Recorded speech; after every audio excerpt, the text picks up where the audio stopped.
Happy to be here. And I'm mostly awake as well.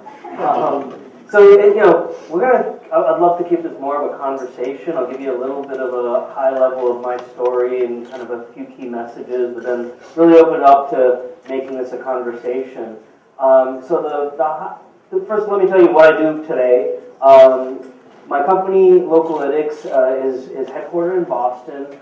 We're about 150 people today, and we've been growing significantly. So at the beginning of this year, we were 50 people, but we've been around for about 5 years. What we do is we're a marketing and analytics platform for apps. So, I've been close to the mobile space for a long time, and back in 2008, realized that apps were going to be a big thing and came together to start this company. Before I get into the depths of the company, let me rewind backwards into my history. So I grew up in Toronto and decided that I wanted to, I was going to university and had no clue what I wanted to do. So biology was my way of keeping my options best open as possible. I realized pretty quickly that I hated it. But one thing that I was doing while I was at college, which was a school called Western, a couple hours from Toronto, was I started to throw parties. And eventually, those parties started to get, 800 or 900 people there, and I was able to charge $5-10 a head. And before I knew it, that was my business. And far more exciting and interesting to me than what I was studying in school. I got myself through the degree, but I knew I wanted to be somewhere on the business side of the world and nowhere near the biology side of it. And so, as soon as I graduated, this was back in '93, I had no clue what I was going to do, so I decided I'm going to go travel the world. So I was going to go for 6 to 12 months, figure it out. I booked my ticket. I had all my shots. I was 4 days away from leaving. And the company I'd worked for in the summer is a robotic machinery manufacturer. And I was just doing like office work, random stuff. Called me up and said, "Hey, we just fired our sales and marketing manager. Can you help us out in that area?" It's like, wow, I have no idea what I'm going to do. This is a potential opportunity. So I dumped my trip. I went to work for them for the summer, and by the end of the summer, they made me their marketing manager. About 8 months after that, I was their sales and marketing manager. I spent 3.5 years there. The company was probably 20 people when I joined, and it grew to 40, 45 people, and I was really proud of that for my role in that. But this was happening during this .com era, and so one of my best friends had left, graduated with me. He joined a company as a first employee, and I was really proud of doubling the size of our company. Well, his company was now 500 people. I was like, he's been asking me to come join them for a while. I finally said, all right, let me go give this a shot. And that was the first thing I sort of did in software. Only lasted about a year before the .com bubble burst. And I was like, all right, I've never sort of trained in business. I know that's where I want to be. So I went and did my MBA at the same school where I actually did my undergrad in Canada. So while I was doing that, I got to the end of the program and I still had no clue what I wanted to do. There was a consulting firm in Boston that was recruiting, and basically they helped different technology companies with their strategy, it seemed like the best thing to do for somebody who doesn't yet know what he wants to be when he grows up. And so I joined them. That brought me to Boston about 12 years ago. This firm called Adventus, which has since been acquired, was focused on the telecom space, and I was focused on mobile. So it was there that I had an opportunity to work on some great projects, including working directly with Steve Jobs in early 2005 on building the iPhone business model, leading the negotiations with the carriers, and building what became obviously a very successful business. I also spent about 12 months in Tokyo building Disney Mobile Japan, which is now about a $3 billion business. So it's like a phone that's marketed by Disney, focused on women 20 to 30 with really cute Mickey Mouse emblems and Minnie Mouse and all that stuff. And so, had a great time doing all that, and in kind of where my head always was like, well, is this really what I want to do?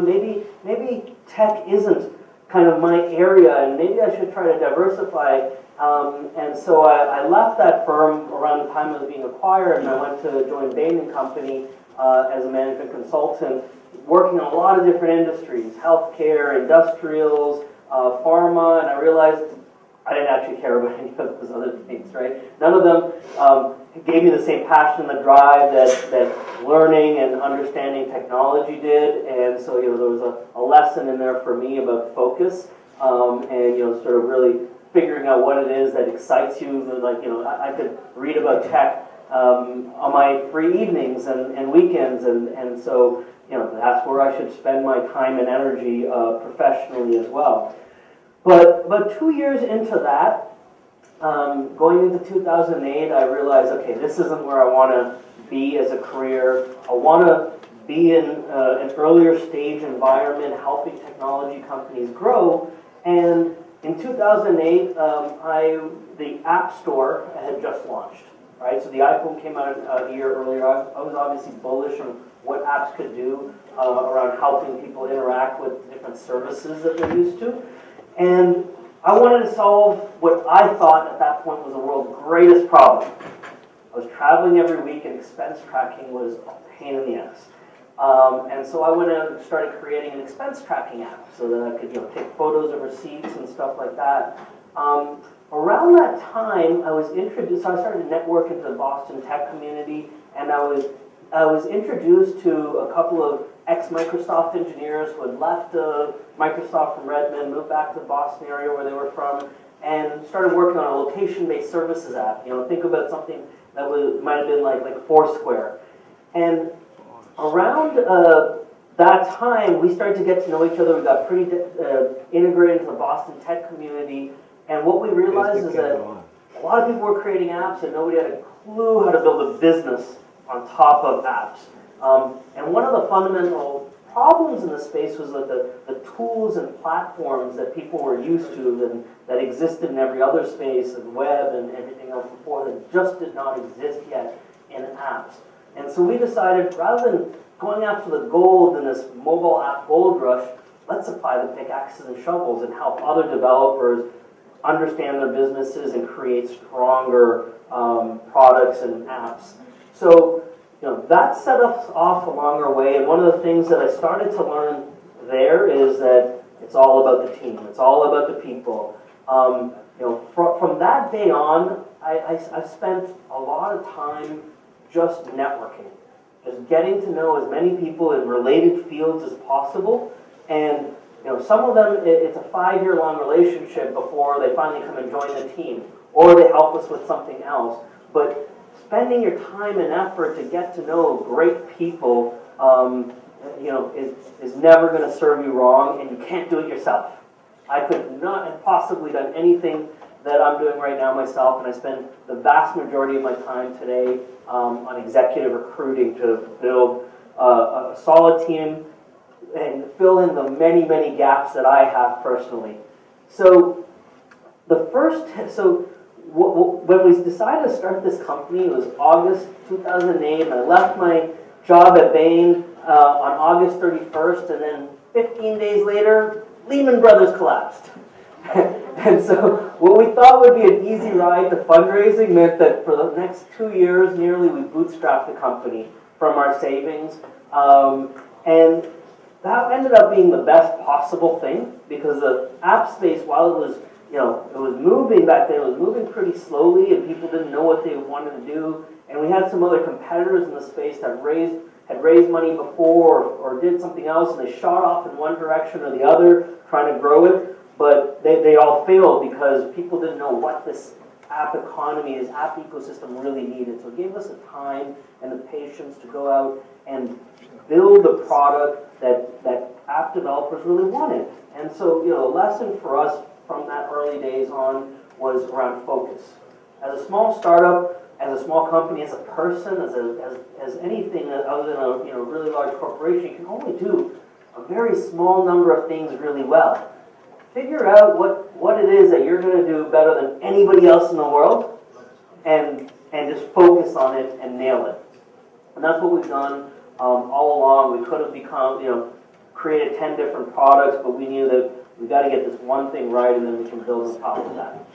So after 2 years of bootstrapping the company, we think we felt like we finally figured out what the big opportunity on top of what we were building was. So initially it was analytics for apps. So what that means is that we tell an owner of an app, a publisher of an app, like New York Times, ESPN, eBay, which are all our customers, who their users are, what they're doing in the app, where are you losing your users, what can you do to bring them back and get more engagement from them, more revenue from them. But 2 years, 3 years into the app space, everybody had an app by the better app. So we've raised about $25 million in venture funding over the past 3 years. And like I mentioned, the team has grown from 50 to about 150 right now. We're adding about 15 people a month at this point. We're integrated in about 30,000 apps. We're collecting data on a little over 2 billion unique devices. And we think, in a nutshell, that this space, you can see as many of you guys are on your apps right now, right? That this is going to be bigger than the web. This is going to be the transformative thing that takes over most of digital, and the dominant player in this space is going to be a massive company. So that takes me to another sort of theme, is around thinking big. Because thinking small is a self-fulfilling prophecy. We're totally committed to being the biggest tech company on the East Coast. Right? There's no doubt in my mind we will be. And it's just about doing everything we need to do now to make sure that that's realized. This is going to be a many tens of billions of dollars opportunity. The biggest company in the space is going to be a very important company, and that company should be based in Boston.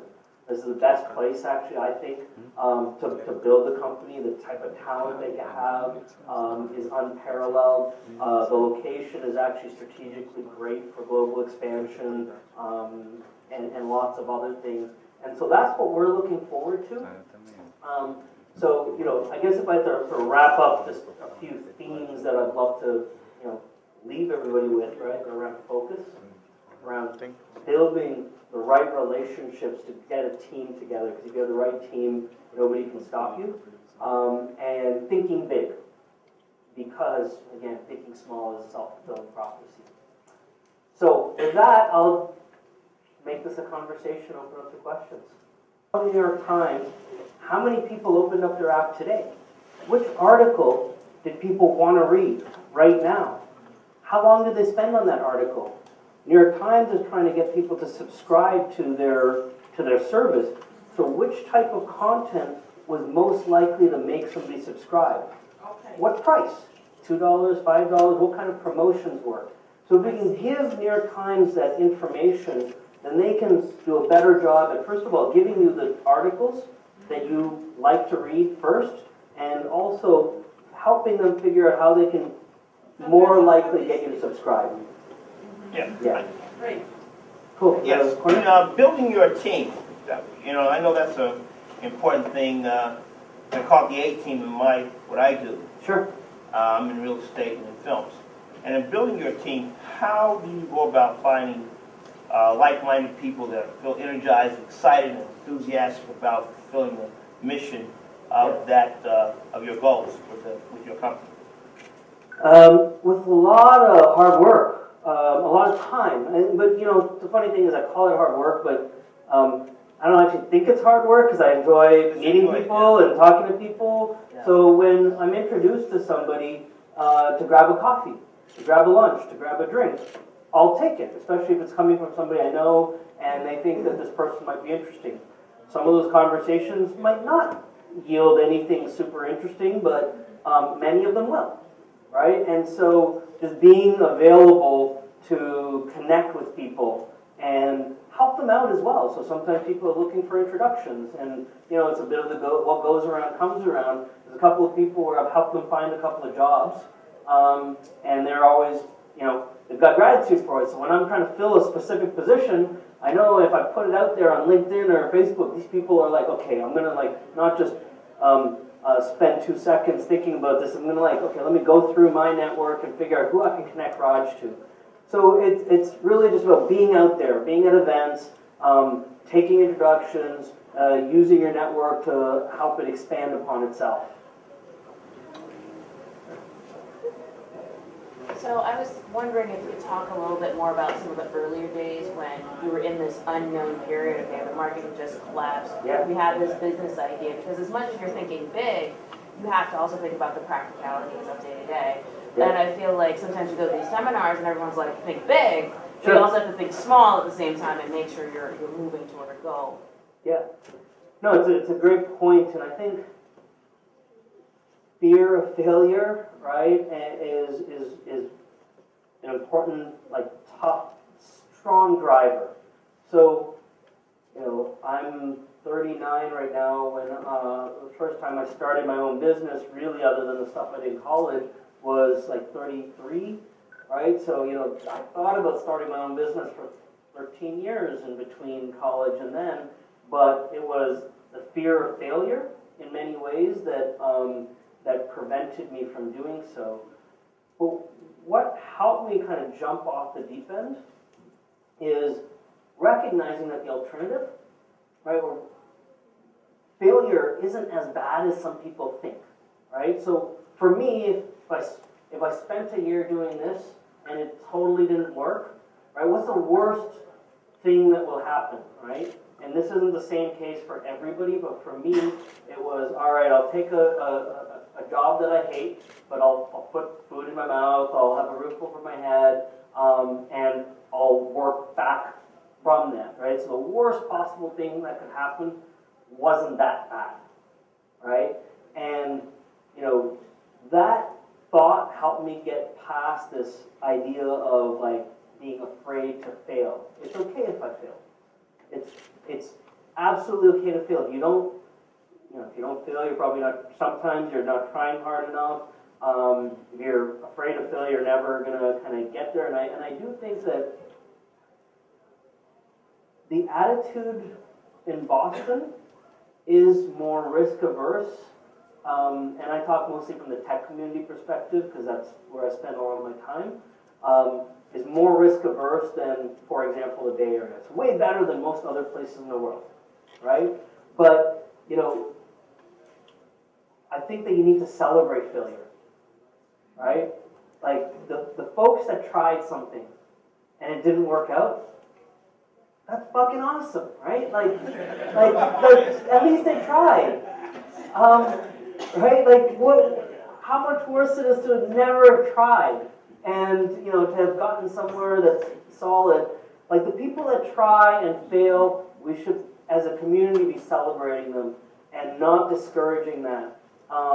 You know, and then obviously everybody has to put their own family and their other things in mind, because you don't want to, you know, be in a position where it's going to stress you out, it's going to cause undue hardship. And I would say that for some people where that, like, man, if I drop a little bit in my income or whatever, that's just going to cause me personal emotional toll. Well, then, you know, maybe different decisions should be made, right? Like for my parents, they were very much in that mindset, and they worked the same company for 40 years because you know, the idea of failing, right? It would have just put them in too much personal emotional toll. So in your experience with Apple and Steve Jobs, what would you say was one of your biggest takeaways? Because you were a young guy, in my mind's eye, when you were doing that. What would be your biggest takeaway from being around Steve Jobs that you carry into now? So for me, it was there were a few things, right? One is around that not being afraid to fail, but also relate to that taking big risks. So at one point, AT&T, which was then Singular, who we were doing the first iPhone relationship with, they started complaining about, you know, what if the iPhone sucks and this doesn't work out? There's a huge risk. And, you know, in one of the meetings that we're having, Jobs just started, you know, the internal meetings, Jobs was getting pissed off. They said, you know what? And I'm going to use his exact words, that fuck it, give them $1 billion of cash, right? And get them to shut the hell up, right? And everybody's like sitting there like, okay, does he mean this, right? We've got like Phil Schiller, the head of marketing, we've got Peter Oppenheimer, CFO, the rest, a lot of his other senior executives, and eventually when everybody realizes that he's serious, Peter Oppenheimer, CFO, turns to him and says, we could structure that as a bond. And that's when he lost it. He's like, no, you know what? Seriously, fuck it. Just, like, we've got $5 billion of cash in the bank. Now they have, like 80 or 100 or something, right? But it's like, just give them $1 billion and shut them the hell up, because our investors want us to take risks, right? This is something that we have to feel confident is going to work. And if it doesn't, they can keep $1 billion of our cash. And he meant it. We didn't end up having to give it. Partly because having that posture and that willingness to give it, it's like, all right, if you believe it with that much gusto, maybe we should too. So that confidence and all that. Another thing was just how personally involved he was in the biggest and most important things for the company. I've been a management consultant for some time. You rarely got that kind of access to a CEO, right? And even on a much smaller company. But this was something that was his baby. So we met with him a few times a week. He put us in an office right across from his office. Another example of this was like a more narrow example was, in 2005, Bush had gotten an iPod. And Jobs came into the meeting that we were in late, and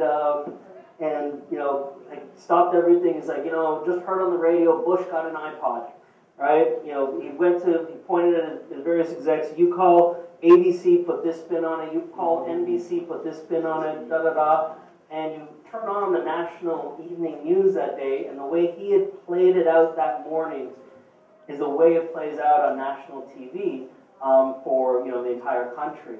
And if he hadn't done that, there wasn't a PR guru or somebody else that was going to make that happen. So you have to, the important things, critical things, you've got to be on top of them and make sure that you're driving them as a CEO.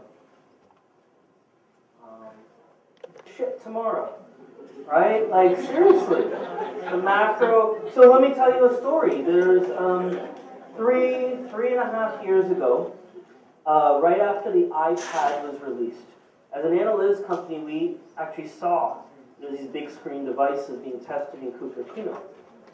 One of our competitors, called Flurry, they saw the same thing, and they decided a few weeks before the iPad was announced to release this information to the world. We held back because we didn't feel good about doing so. So the iPad was leaked by this company, Flurry, essentially, which was one of our key competitors. And 3 months later, suddenly there was a change to the Apple developer agreement, which said no analytics are allowed on any Apple devices. This happened at 4 p.m. I think we found out about it, and we spent that weekend thinking our business is dead. Like, literally it would have just died overnight. We thought it died overnight. Like, you can't collect Apple data on Apple. You can't do it. What's the point, right? Like, Android, fine, you can try to do something there, but that's not very intriguing. People want to kind of see all of these platforms. So, I think that the reaction to that was, this is the world, this is the reality. Let's figure out what we do now in this. I could have gone and gone into fetal position into a corner in my room and said, I've just wasted 3 years of my life. Which, to be honest, so my co-founder did that. He spent the whole weekend incredibly depressed and incredibly frustrated, and had to sort of bring him out of that. Life will go on. And so it connects with another lesson I've learned around modulation, right? And in business, you're gonna, especially in a startup, especially in a tech startup, it's a fucking roller coaster, and you're gonna have really high highs and you're gonna have really low lows. And if you let every one of them phase you, and if you let every one of them affect you personally, you can't cope right? You can't get through it, so you just gotta keep even keeled, right? There's gonna be acceptance, there's gonna be highs, there's gonna be lows. Just stay focused on what the real goal is, do your best to get there, understanding that you can't control every variable. I actually think that that's, I don't know if this is a good or bad thing, but it's come into my personal life too, right? As good and bad things happen in my life, I'm more like modulated about it, right? Again, it might be a bad thing because it means I can't enjoy I feel like sometimes I can't enjoy the highs as much, but it helps me manage the lows as well. I think it's mostly about keeping focus on the end goal, right? And if you can keep the focus on where you're going, then it kind of acts as a North Star or a way to like block out everything else that isn't important.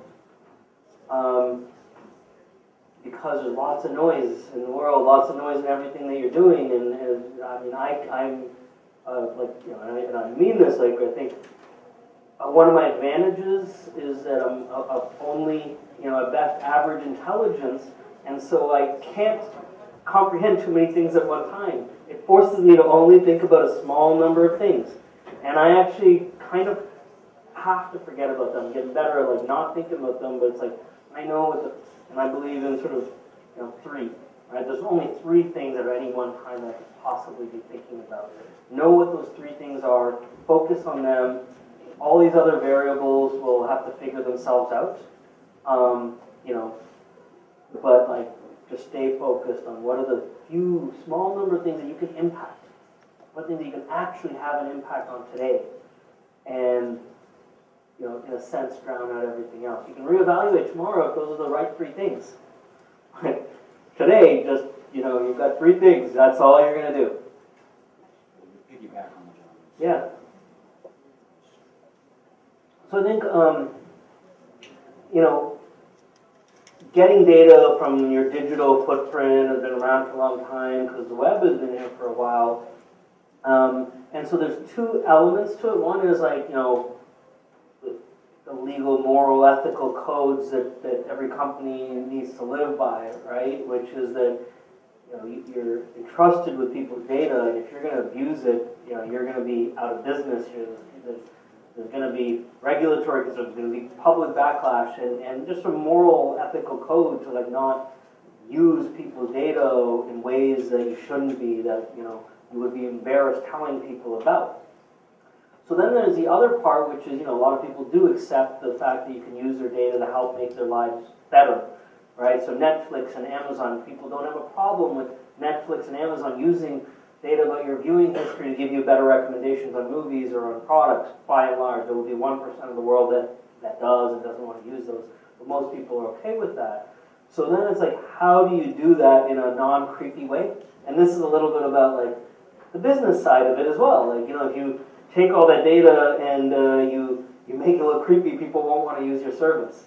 So you got to truly use that data to make people's lives better, be respectful of your right and your privilege to have their data and have that relationship with the end user. Yeah, and if you screw that up, you're screwing up your company and the entire industry probably. So I think that's it for my time. Thank you very much.